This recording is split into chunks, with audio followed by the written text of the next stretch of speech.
Hello students, today we are reading chapter 7 of class 10, Glimpses of India. Its first part is A Baker from Goa, written by Lucio Rodriguez. A Baker from Goa is based on the theme that a baker is a legacy of the Portuguese and it is of vital importance in a traditional Goan village. This chapter describes the variety of bakery items like bread bangers, bolinas, and many other things by the Goans. We also come to know that the presence of the baker's activities is an integral part of all festive occasions in Goa. Whether it is marriage or a daughter's engagement ceremony, Christmas or other festivals, the baker and his furnace are absolutely essentials for the people of Goa.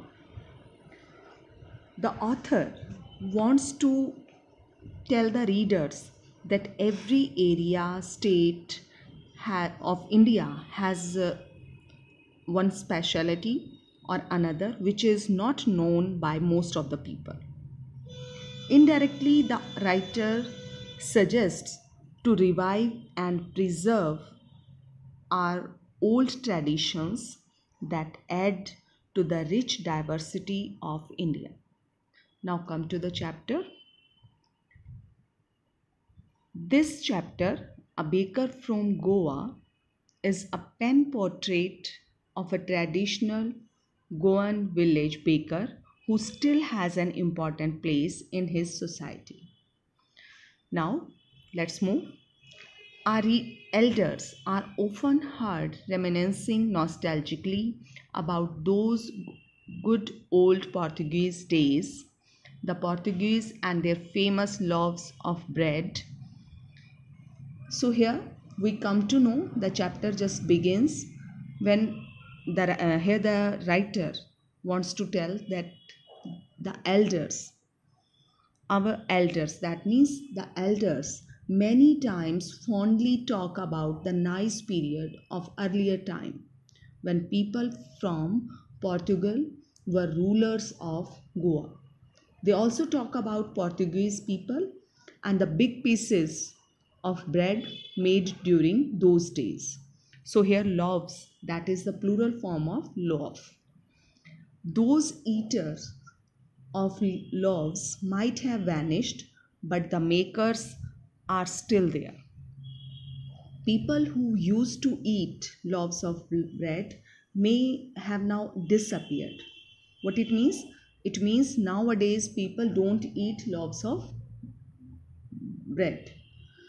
But people who used to make those bread still live in Goa.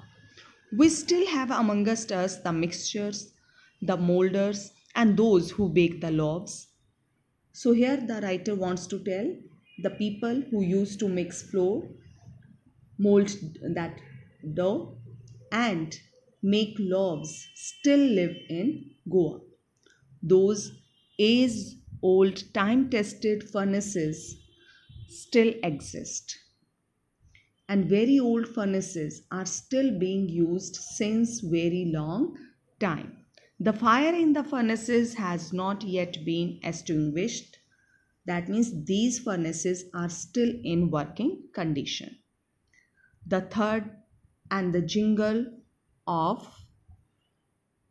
the traditional baker's bamboo heralding his arrival in the morning.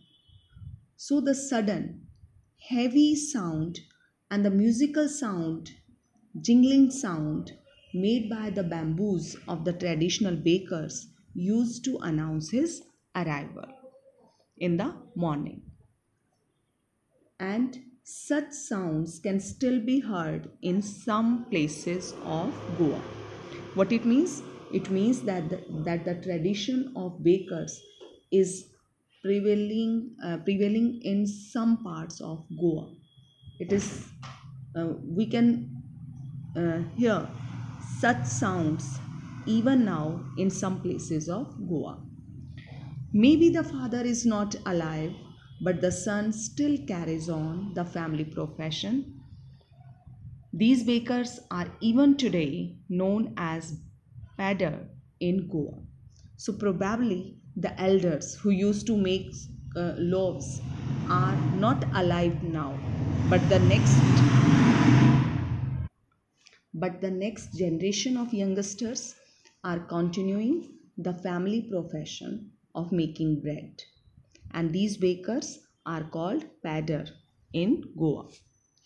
During our childhood in Goa, the baker used to be our friend, companion, and guide.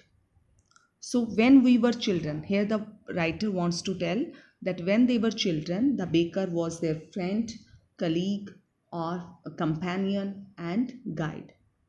He used to come at least twice a day.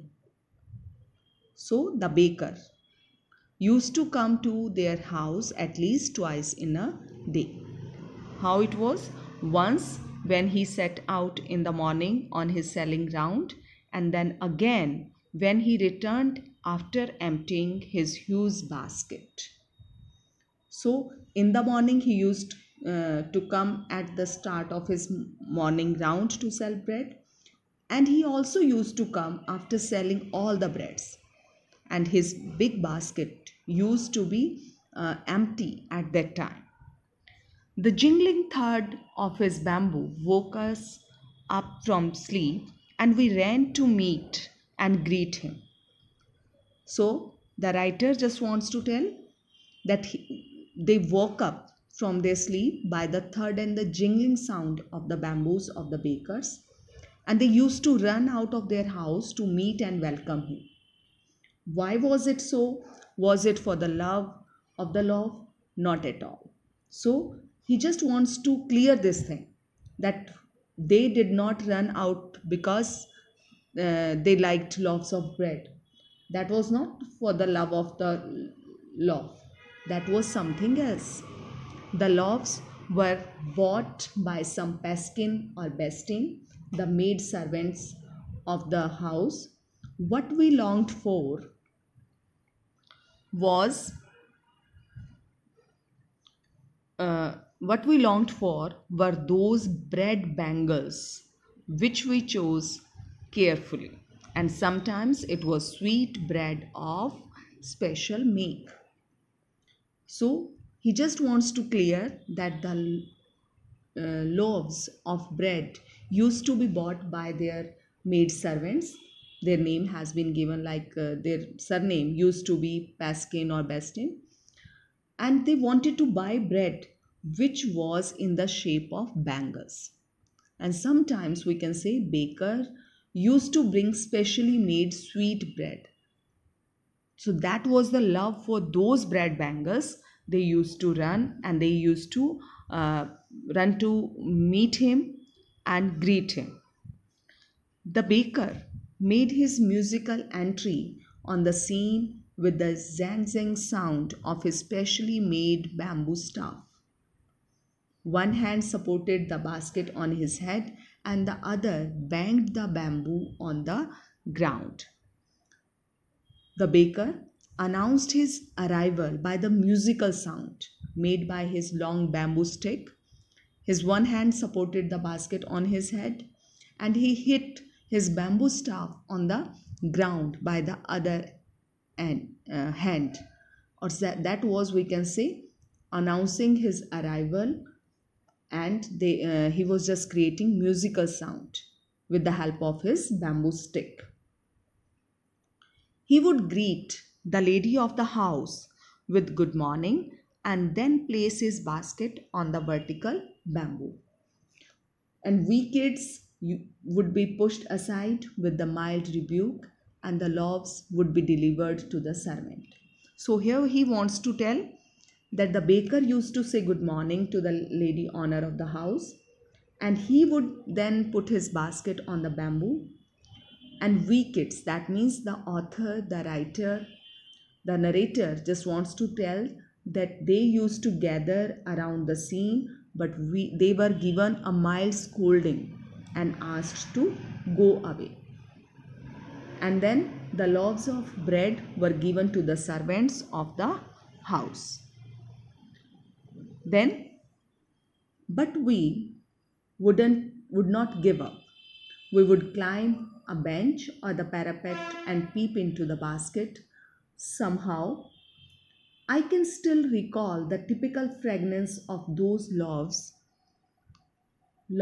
for the elders and the bangles for the children. So here the writer tells us that when they were asked to go away, but they would keep on trying, they would not give up, and they would climb on a bench or a parapet to somehow look into the basket. And the writer also wants to tell that he can recall the special fragrance of those loaves, and they were for the elders, and the bread bangles were for the children, right? Then we did not even care to brush our teeth or wash our mouths properly. And why should we?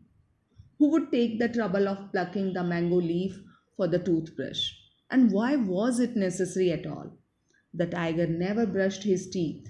Hot tea could wash and clean up everything so nicely after all. Now, the writer also informs us that they did not bother to brush their teeth or wash their mouth in the morning. They did not want to take the trouble of plucking mango leaves for brushing their teeth.